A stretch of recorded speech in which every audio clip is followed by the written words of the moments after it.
അവരെ കരുണയോടെ നോക്കണം. മാതാപിതാക്കളെ എപ്പോഴും സ്നേഹത്തോടെ അവരെ കരുണയോടെ നോക്കുന്നത് തന്നെ ഹജ്ജ് ഉംറ ചെയ്ത കൂലിയാണ്.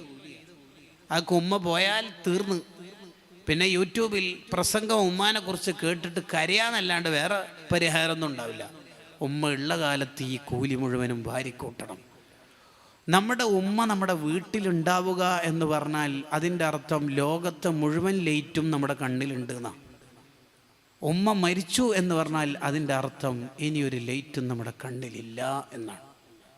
വീട്ടിലെ CFL ഓഫാക്കി എന്നല്ല, സൂര്യൻ അസ്തമിച്ച പോലെയാ.